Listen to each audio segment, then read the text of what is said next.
Welcome to the award-winning Thoughts from a Page podcast, a member of the Evergreen Podcasts Network, hosted by me, Cindy Burnett, a voracious reader and book columnist who provides you with casual author conversations and book recommendation episodes, as well as insider information on all of the newest releases that I personally endorse and on the publishing industry in my behind-the-scenes series. With so many books coming out weekly, it can be hard to decide what to read, so I find the best ones and share them with you. For more book recommendations or to find my backlist of interviews, visit my website at thoughtsfromapage.com. Have you read a book recently that really resonated with you and makes you want to read a book more like it? If so, submit a read-alike request to me through my Google form located in today's show notes and tell me why you loved it, and I will suggest some similar reads on a future Tuesday episode. If you're interested in reading some great books before they publish, I hope you will consider joining my Patreon group to access additional content, including early reads and pre-pub author chats and bonus episodes. I just added Banyan Moon by Tao Tai for May and The Bones of the Story by Carol Goodman for June. The link to join is in the show notes. Today I am chatting with Lauren Thoman about I'll Stop the World. Lauren lives outside Nashville, Tennessee with her husband, 2 children, and a rotating number of dogs and fish. Her pop culture writing has appeared in numerous online outlets including Parade, Vulture, and Collider. I hope you enjoy our conversation. And now for a quick break. For the last year, I have been focusing more on my health and eating habits. In connection with that, I have started drinking AG1 in the morning. When I started drinking AG1 daily, I could feel a real difference in my health and energy levels. That is because AG1 is a foundational nutrition supplement that supports your body's universal needs like gut optimization, stress management, and immune support. Since 2010, AG1 has led the future of foundational nutrition, continuously refining their formula to create a smarter, better way to elevate your baseline health. I recommend AG1 to all of my family and friends because the company has a team of doctors and scientists. It is tested for 950 contaminants and is NSF certified for sport. It is formulated based on the latest science, and it maintains high quality standards. Thanks AG1 for sponsoring my show. AG1 is a supplement I trust to provide the support my body needs daily. If you want to take ownership of your health, it starts with AG1. Try AG1 and get a free 1-year supply of vitamin D3K2 and 5 free AG1 travel packs with your first purchase. Go to drinkag1.com/thoughtsfromapage. That's drinkag1.com/thoughtsfromapage. Check it out. And now back to my show. Welcome, Lauren. How are you today? I'm doing great. How are you? I'm doing great as well, and I'm really looking forward to talking about I'll Stop the World. Me too. Thank you so much for having me. So let's start out with you giving me a quick synopsis for those that won't have read it yet. I'll Stop the World is a multi-point of view coming-of-age mystery about a modern teen who one day finds himself inexplicably transported back to the year 1985, where he teams up with an 80s teenager to solve the cold case of his grandparents' mysterious deaths 1 week before it happens. What a fun premise. And I was so curious as I was reading it how you came up with the time travel idea and solving a murder, all of it put together. So what was that like? The time travel came first. I have always loved time travel stories. I think they're so full of possibility because they can basically happen within any genre.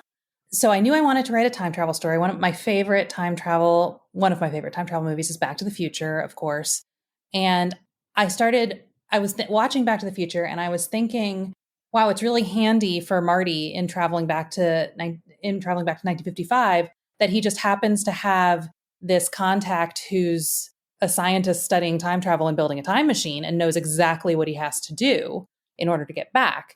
And I was thinking, what would the story look like if he didn't have that resource, if he was just a teenager flung into this other time period and had no idea what he was supposed to do there? And so from there, I started playing with, okay, I've got this teenager. I didn't want him to be equipped for this situation in any way. And so the character of Jessen, who's my time traveling protagonist, came to me fairly quickly. And then I just started putting him in different scenarios and, different time periods and thinking through like what makes sense, what's interesting.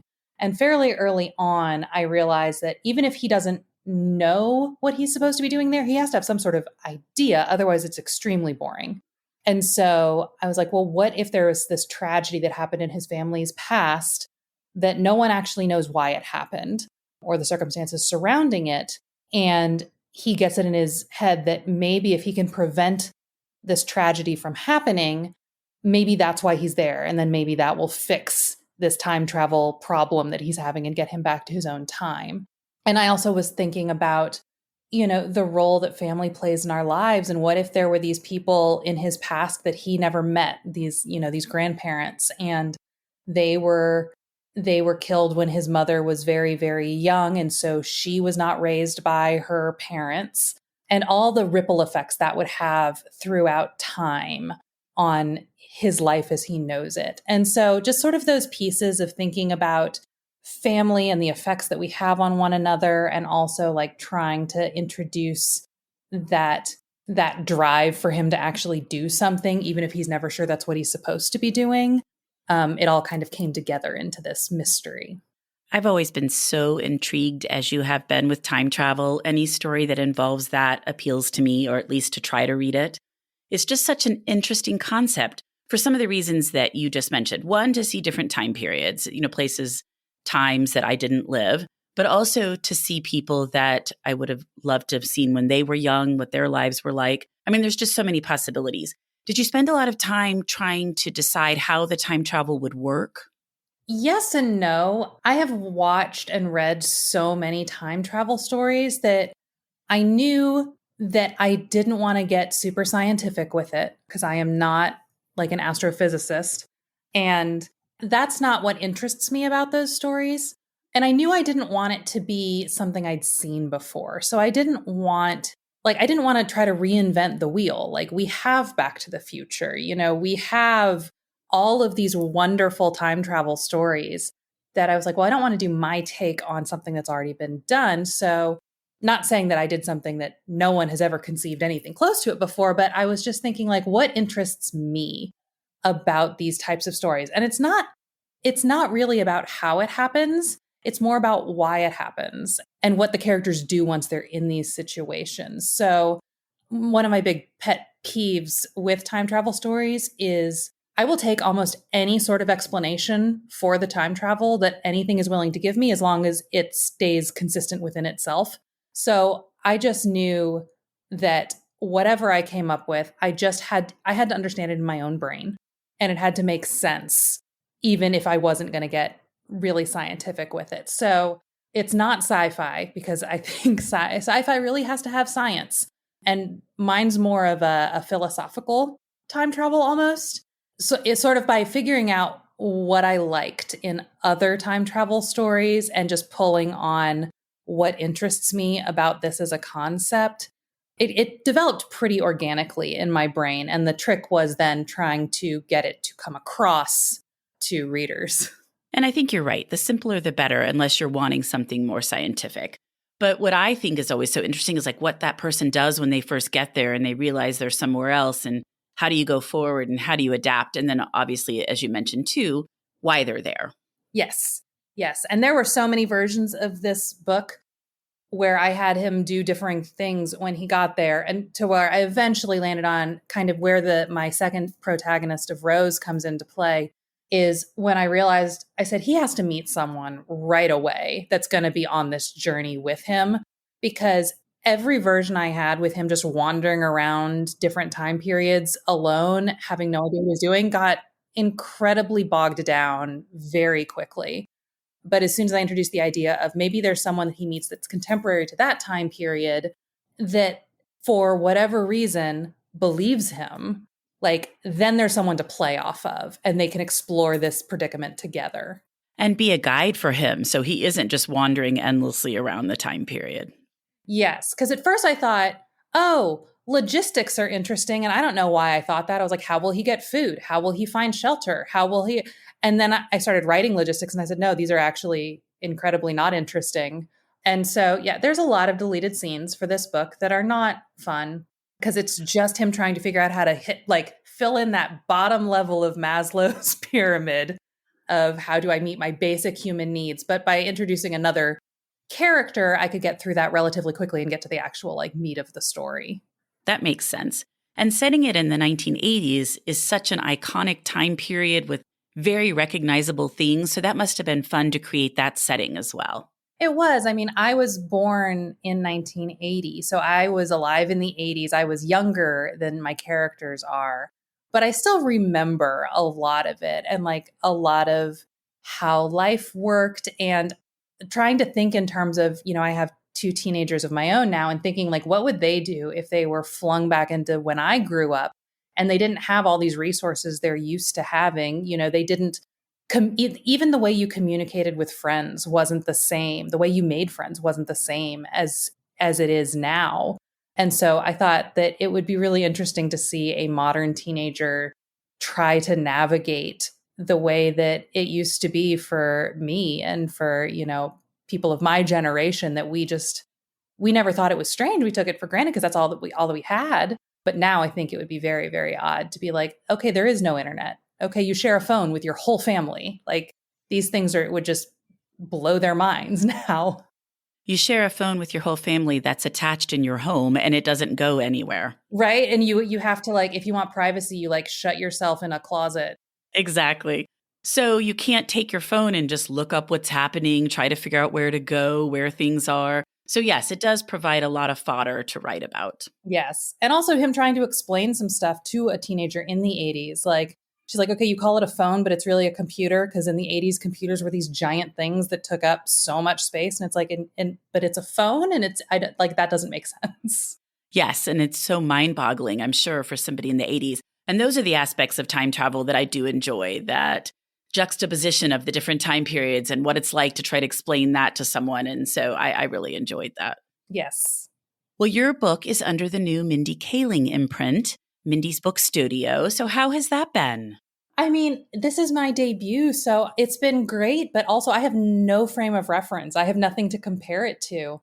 So the strangest things for me so far was the initial phone call with my agent where she said Mindy Kaling's imprint wants to pick up this book and mentioned in the course of that call that Mindy had read it and she had some thoughts. And for some reason, even though I knew we were sending it to them, it had not occurred to me that Mindy was going to read my book. I thought, oh, she'll hire editors and they'll read, and like she wouldn't read, but of course she does. It's her imprint. But otherwise, I mean, from what I gather from my other friends who are traditionally published, my timeline has been relatively fast. But I am not by nature a very patient person anyway, so I haven't really minded the abbreviated timeline of the whole process. But, and I'm sure as we get closer to publication, the Mindy Kaling of it all is going to start being more and more of a factor, as we do promotion and that sort of thing. But up till now, it's just been a very normal, albeit quick process of, editing and editing again and trying to figure out how best to market it and all of those pretty, standard publishing steps. But you have a letter in the front of your galley that she wrote, and she mentions Back to the Future in that letter.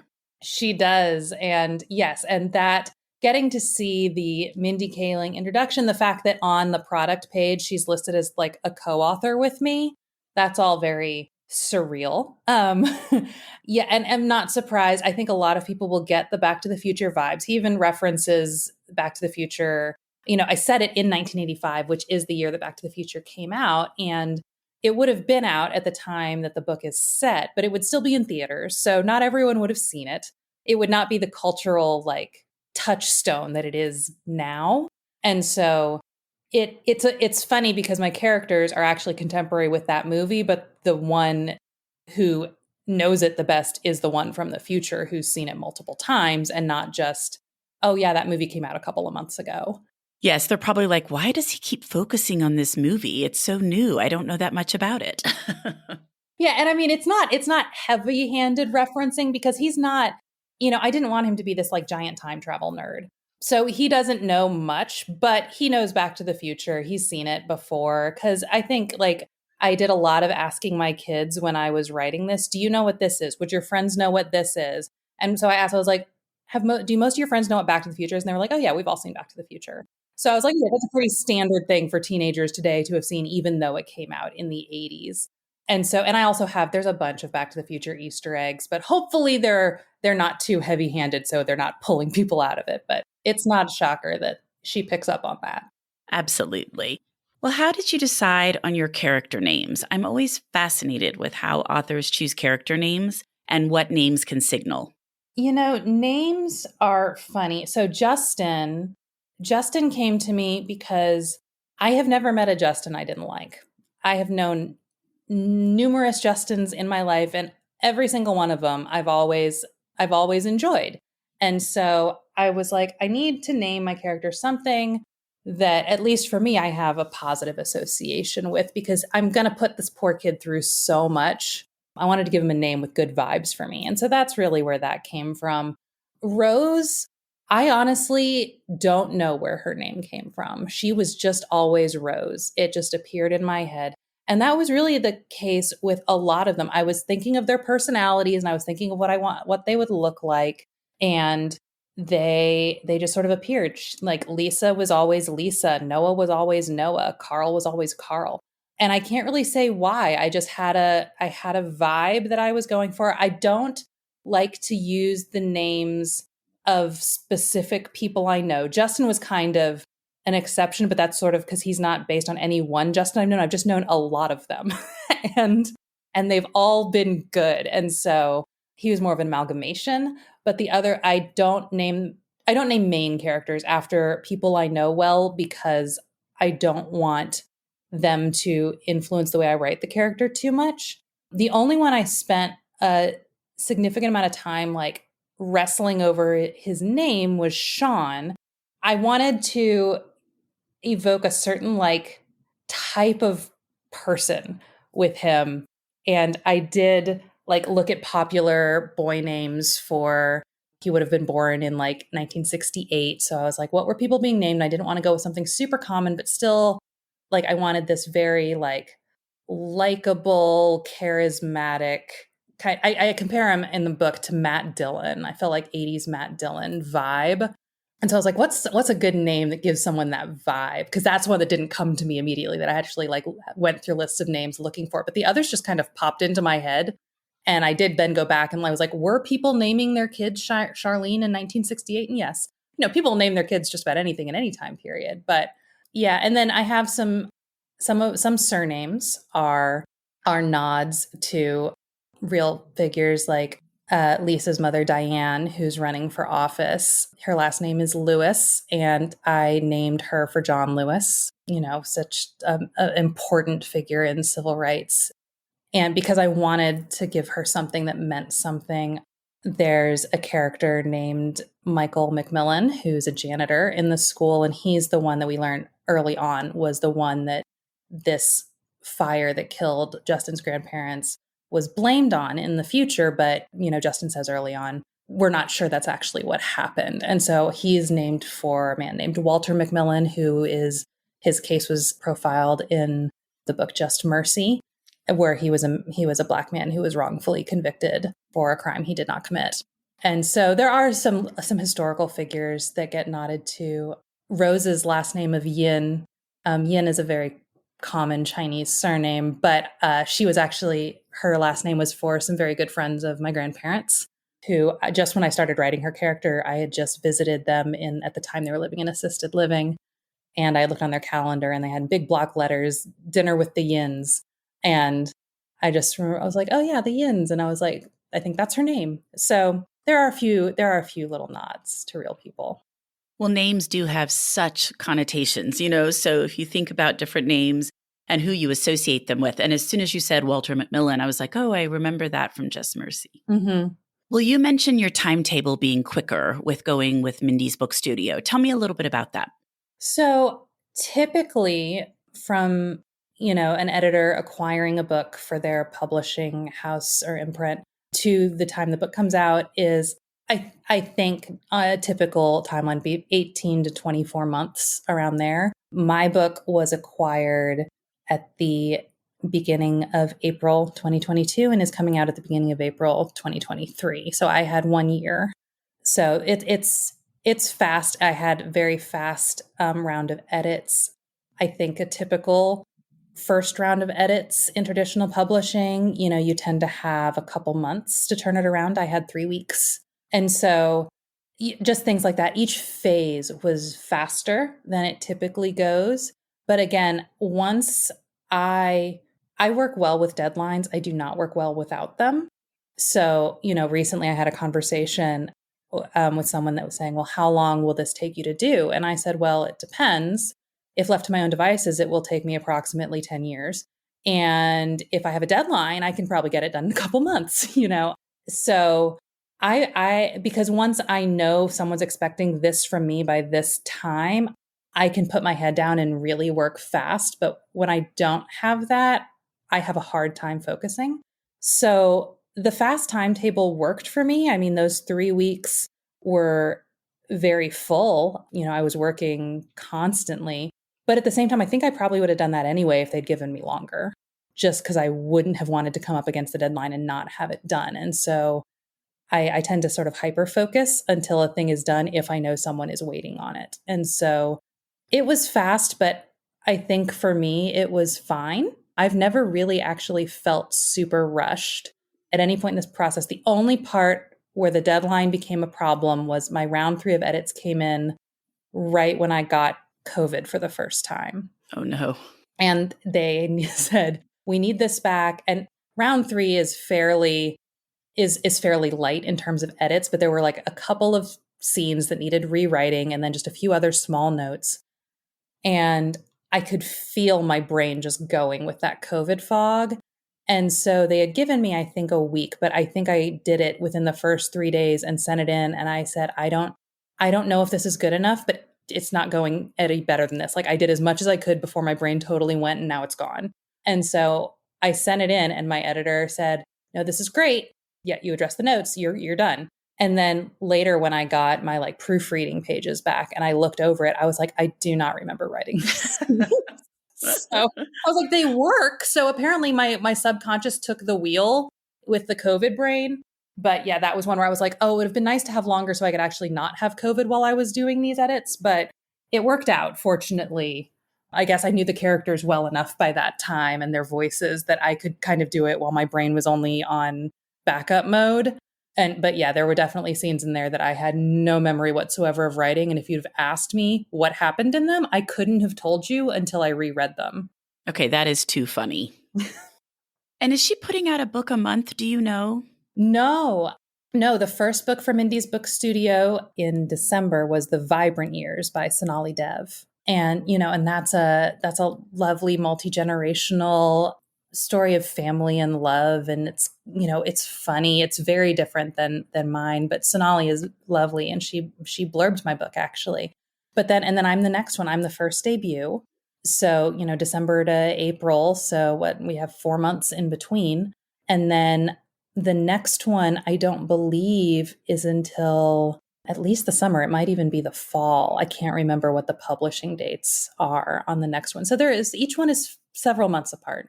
That's interesting. I was curious how she was doing that. And I had seen that she had done Sonali's and I hadn't seen another since then. So that makes more sense because that would be a very quick timeline if you were doing one a month, especially trying to turn stuff around quickly. Yeah. And they're like, every person I've dealt with at Mindy's book studio has been so thoughtful and so intentional about wanting to do this right and wanting to give every book their best possible chance. And because Mindy's book studio was conceived as a way to really support and champion diverse and marginalized authors in telling stories featuring diverse and marginalized characters. And, historically, those books have not been given the best shot. Some managed to break out and do wonderfully well. But, for each one of those, there's so many that kind of fell through the cracks. And so I think with Mindy's book studio, she really wanted to make one where all of the books are championed and kind of given that sort of lead title treatment. I don't know if that's the long-term plan going forward. Like, shockingly, she has not shared her business plan with me. What is she thinking? I know, right? Why doesn't she just run her entire business plan by her debut author? I can't imagine why. I can't either. But I do know, like, I've met the authors of the first 4 books that are being published by Mindy's Book Studio.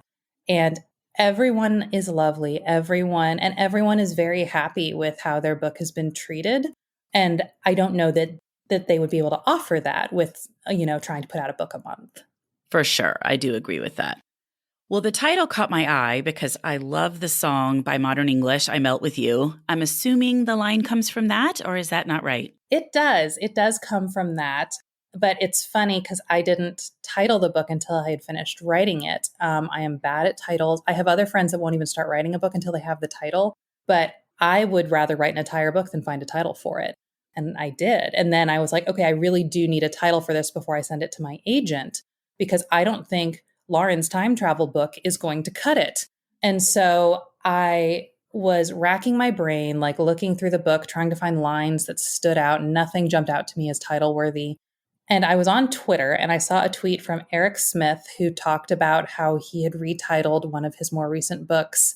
I don't remember what the original title was, but he had retitled it You Can Go Your Own Way after the song.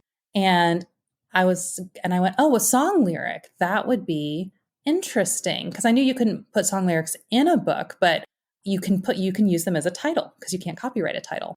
And so I started going through, I said, well, I've got this period book that takes place in the 80s. So a song that evokes the 80s would be great for a title.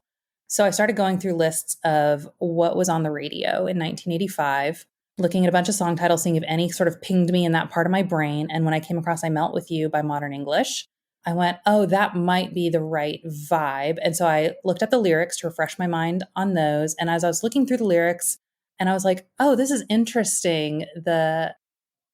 I feel like this could really apply to my book. And then I Googled, what did the lyrics mean? Because I had an idea, and I started reading about the meaning behind the lyrics. And the more I learned about the song, the more I was like, yes, this is it. This is my book. And I wound up going back and writing a scene where the characters are listening to that song on the radio. Of course, I never mention it by name, but it's very clear what song they're listening to, and talking about what it means, because I just thought it was so fitting for the themes of the book. And actually, it's funny because Modern English did a lockdown cover of that song during COVID that they filmed remotely and put up on YouTube.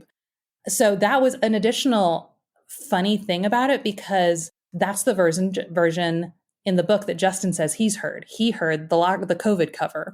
I guess not cover, it's still their song, the COVID version of the song, whereas Rose heard the original radio single. So I also thought that was appropriate, in that there are these 2 different versions of the same song by the same band that were performed almost with the time difference between them that Rose and Justin exist in their main timelines.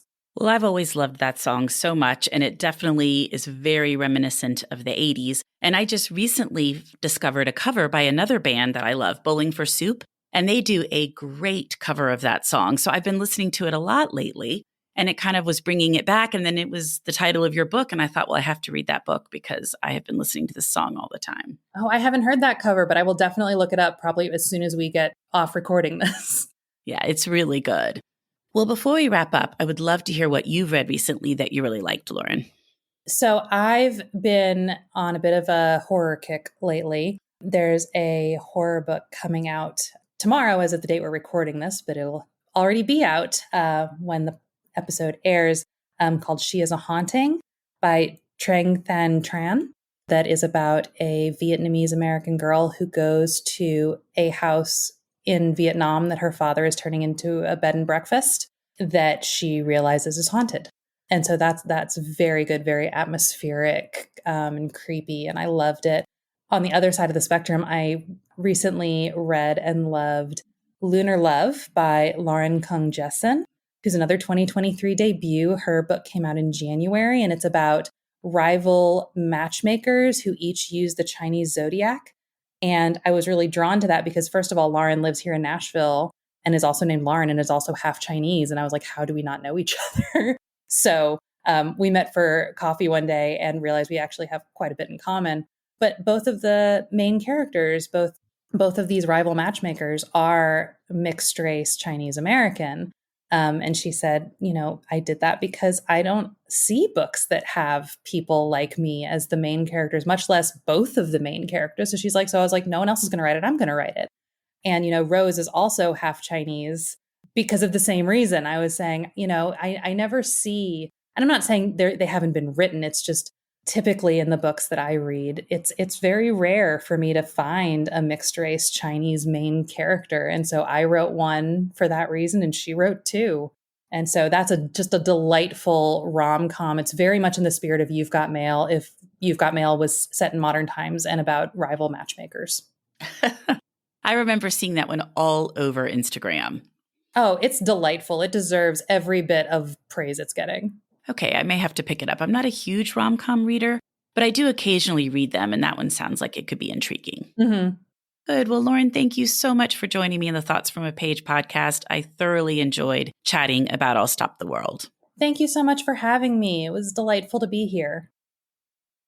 You might be surprised to know that not all serial killers are straight cisgender white men, and the victims of true crime are not a monolith either. She's Wendy and I'm Beth, and together we host Fruit Loops Serial Killers of Color, a true crime podcast. Together we take deep dives into the true crime stories about marginalized and minoritized perps and victims that often go untold. We also provide the context and nuance that these stories deserve. At Fruit Loops, we're serving up true crime with a side of history, society, culture, and some fun. Listen to Fruit Loops Serial Killers of Color on Spotify, Google Play, Apple Podcasts, or wherever you get your podcasts.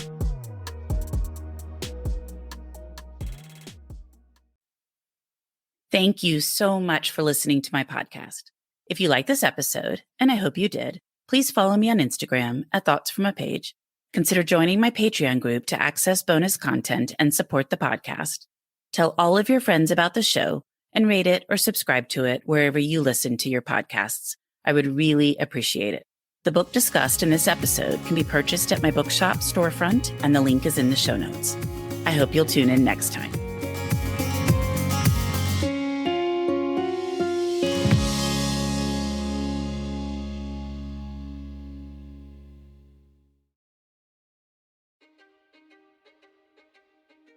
History is complicated. The story of human progress is long, messy, and riddled with controversies big and small. On Conflicted, we dive headfirst into history's most infamous events and contentious figures.